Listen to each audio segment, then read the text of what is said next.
waxay mar walba farta ku fiiqaan idaacadahan aad dhageysato tan dibadda naga haysato laakiin waa in mutacallimka Soomaaliyeed fahamsiya ummadda Soomaaliyeed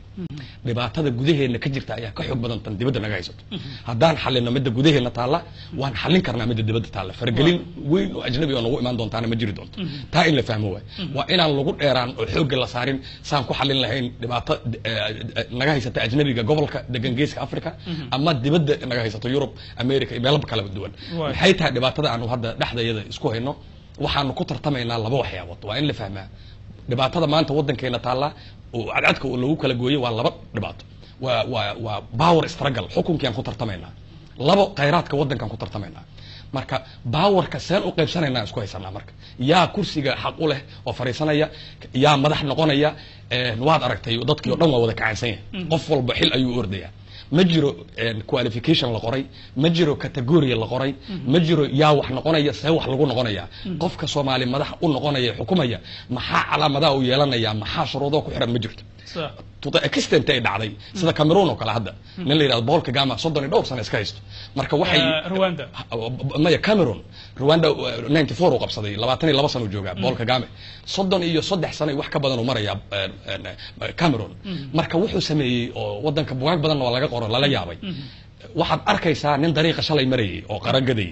ayuu wasiir u magacaabaya biris wax markuu bil ama sanad hayana suuqiisu ku deynaya marka ninkii meel uu laabto ma lahan wuxuu boobanayay dib uu hadhow toga soo celinaya marka dariiqu bari wuxuu ku gadayaa qare dariiqiisu ku noqonaya marka maamaasiyaas ay sameeyeen wadanka Cameroon ay leeyihiin ka qaraha gaday la dardaarmayaan waxay leeyihiin hadda cirka lagu wadaa bari cirkaad u socotaa marka samada sii marayso caadka sheekada badi qosolka badi salaanta badi waayo kuwa caad ka fadhiyo waa kuwa dib ugu soo noqon lahayd waa kuwii biyo ku siin lahaa ku waraamin lahaa adoo ooman marka madaxweynuhu meesha ka soo tuuro marka dardaaranka noocaas ah siyaasadaasna de nin weyn oo caalim weyn annaguna aan aad u jecelnahay bugaagtiisa ay aqrisano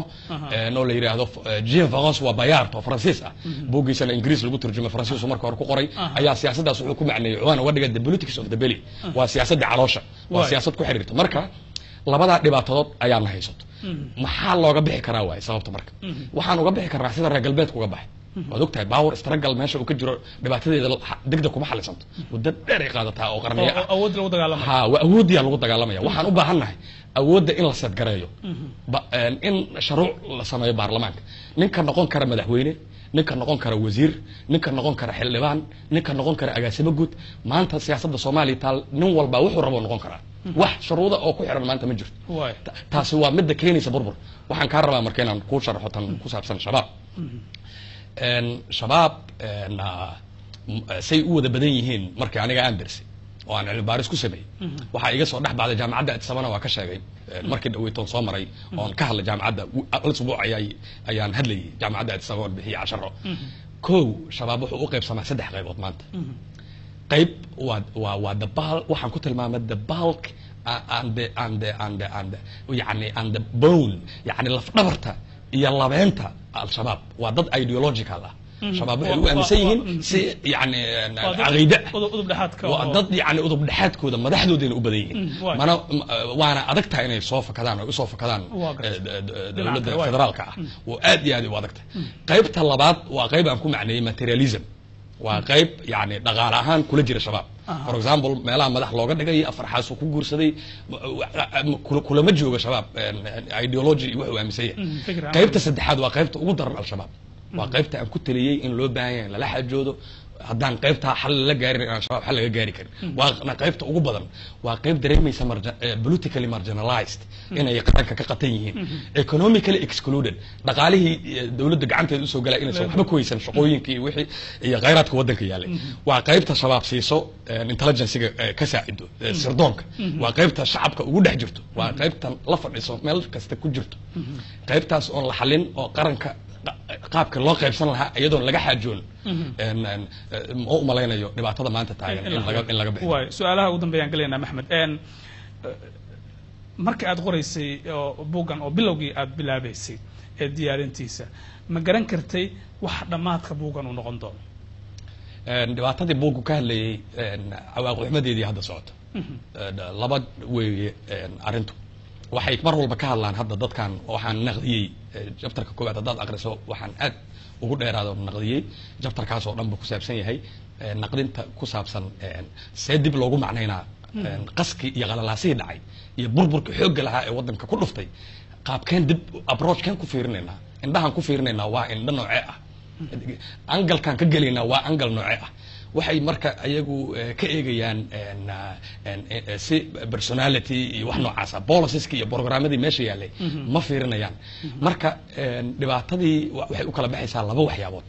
causes and iyo consequences waxaan keenay iyo cawaaqibka ka dhashay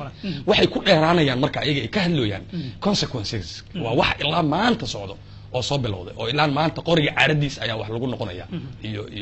ma jiro qualification ma jiro cilmi iyo aqoon ma jiro yaa waxaan u leh yaa yaqaana aqoonteedii leh ma jiro yaa dawlad burburtay qarannimadeedii dib u qaabeynteedii yaqaana ma jiro okay marka aniga waxaan eegay labada siyaabood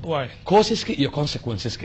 marka kan aad wuxuu ugu dheeraanayaa hadda kan oo aan keligii u xusho buuggan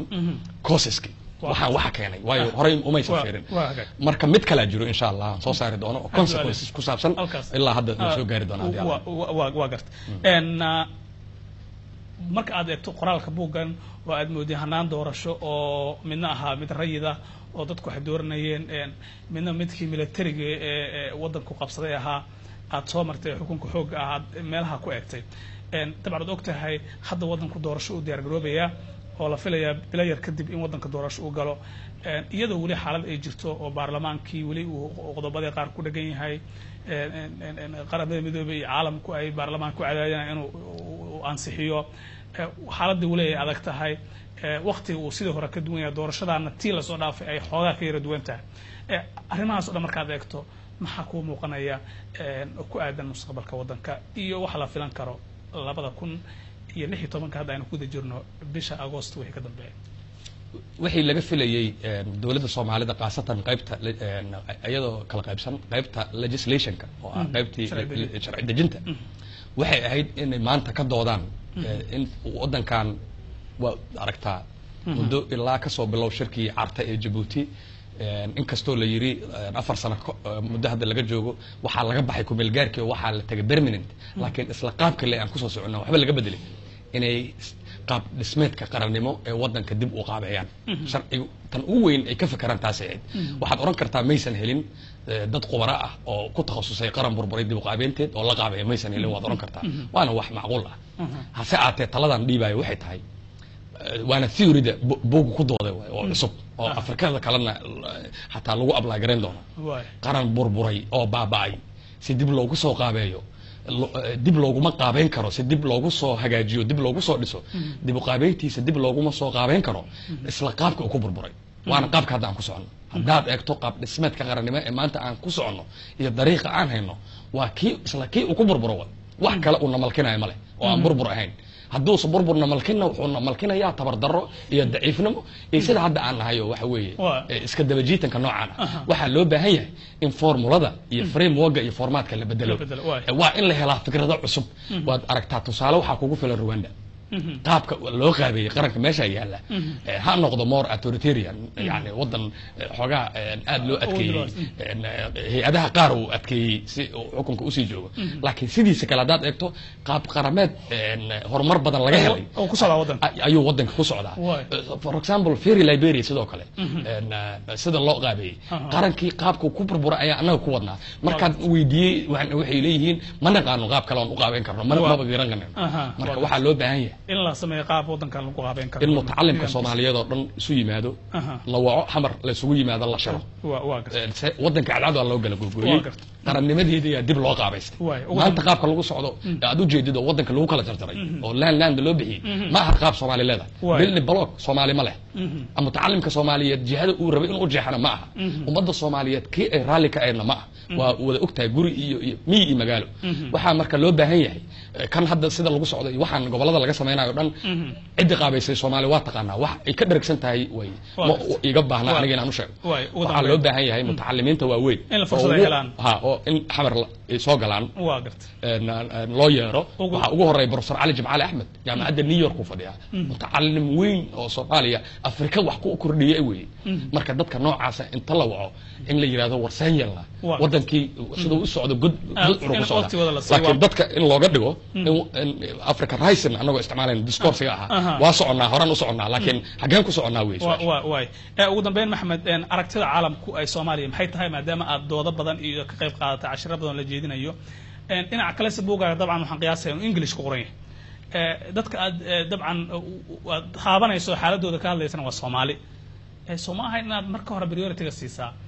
inaad afka Soomaaliya ku soo qorto dabadeed English aad ka dhigto waa laba su'aal oo legitimate ah oo xaq ah oo sax ah tan koobaad adaan galo maxay tahay weydiisay aragtida bulshada caalamka ka qabto Soomaaliya bulshada caalam oo aragti Soomaaliya isku raacsan ma jirto ayagiya ku kala duwan laakiin waxaad oran kartaa hadaad si u eegto bulshada caalamka kuwan la yiraahdo reer galbeedka kale inay siyaasadooda isku soo dhaweynayaan meel soo imaanayaan laakiin siyaasadda gobolkan ka jirta Kenya iyo Ethiopia hadaan tusaale u soo qaadan isku siyaasad kama aha Soomaaliya laakiin qaabay kor isaga waafaqsan yihiin jiro Ethiopia oo soo maray hadda la sheekaystay elitekeedii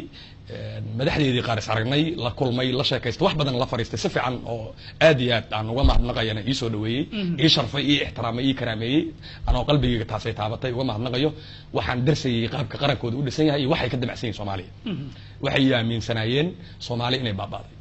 Soomaali wax u haray oo qaran ah oo iyo jiritaan dambe inuusan jirin laakiin waxaan u sheegay Soomaaliya inay aysan baaba'in meesha aysan ka arkayn ayaan ka tusay oo ah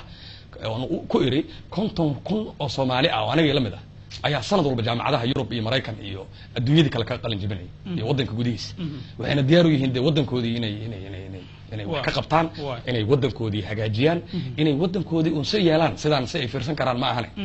marka ayagu waxay barka ku dadaaleen waana ku guuleysteen inay ayagu qaabaystaan qaabka qaranka Soomaaliya uu noqonayo وانا قابستان waxaan aad u jeedid oo wadanka cadad ugu kala go'ay oo laga dhigay yaani wadanka la kala googooyay de waa qaabeynayaan waa status quo ay rabaan in ayaga ku hayaan maxay tahay cabsidooda marka cabsidoodan kala sheekaysanay waana u sharaxay jaamacadan oo ka sharaxay cabsida Ethiopia qabtay weligeed waxay ahayd si fiican inuu dareensantay laakiin Soomaalidiyan dareensaneen Soomaalidiyan madaxdeediyan fahamsaneen Ethiopia waxay dareensan tahay Soomaaliya dib u soo noqotay qarankeedii oo dib u soo laabtay oo asagoo ku soo noqdo qaabka ku soo noqonayana ay tahay woona ku soo noqon doona insha Allah center qaab unified ah oo Soomaaliyeedsan tahay haddii saas u soo noqdo laba waxyaabood inay iska harin dareensan tahay laba waxyaabood maba ka bixi karaanba qaranka Soomaaliya qayb ka yihiin qaranka Soomaaliya wuxuu yahay foundation asaaska ku dhisay waa maxay labada waxyaabood waa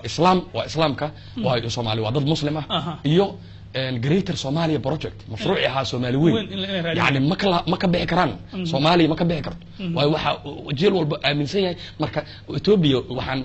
jaamacadda ka sheegay ardaydoodina ila discuss gareynayaan waxay tahay see marka labada leeb soo waafajin kara Ethiopia teedana waxay ku dhisan tahay laba waxyaabood oo teena ku contrary laba waxyaabood ayagana ku dhisan yihiin Ethiopia qarankeeda waa Georgia State waa qaran kaniisadeed waa مسيحية waxay u tahay ayagana foundation asaaska ay ka duulayaan ma fahanto macnaheedu marka dhinacaas oo kala duwan yahay qarankoodina waa qaran exhibitionist ah oo raba inuu isbalaariyo waxay igala hadlayeen oo aan jaamacadda kaga doodinay ahayd Oxford waa kaga doodnay marka waa laba iska soo horjeed waxay ku doodayaan confederation in la galo oo la wada midoobo oo Eritrea iyo Djibouti iyo Soomaaliya Ethiopia inay wada midoobaan oo confederation ay galaan yani saan aniga ku doodayna jaamacadda waxay sugayaan Eritrea inay kala baxaan Eritrea maalinta kala baxaan way maalinta ay fikradahan oo dhan yani hadda waa ciirine ay bislayn doonaan Abdullahi waaya marka aad baad u maasantay arinta buugga ee luqadda Soomaaliga buugga waa run maalinta dhaweydon jaamacadda ka hadlay xamar halkan banaadir soo bandhigayna ardaydu way weydiiyeen iyo odayaal badan ba oo culamaa diinka xataa habeen dhaweyd aan ku arkay halkan hotel halkan waxa aan af Soomaali ugu dhig waay maadaama Soomaali tahay cilmiga waxaan wax u soo bartay inaan ummadayda gaarsiiyo waa ku tala jira hadii ilaahay idmo waana lagu qori doonaa hadii inkastoo waxyaabo kale oo cilmi baaris badan kala ku jira ay mashquulinaysan inaan Soomaali ka dhigo hadii la helo qof Soomaali ku turjumayana buugta waad ogtahay waa la turjumaa af Japanese loo turjumaa af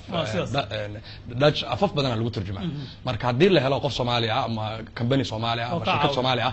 waan maqlay Hargeyso waxa fadhiya academia jirta oo samaysa af Soomaali ku turjumaa buugta cilmiga la dhiso kuwaas waa la xaajoon doonaa waana geyn doonaa hargeysa laftirkeeda haddii la iyo gobolada kale waddankaba meeshaan ka gaaro haddii waay aad buu mahadsan yahay kaas wuxuu ahaa maxamed xaaji ingiriis oo hadda diyaarinaya shahaadada PhD-ga kana diyaarinaya jaamacadda Oxford ee magaalada London oo dhawaan magaalada Muqdisho ku soo bandhigay buug ugu magac daray qarankii isqoorgooy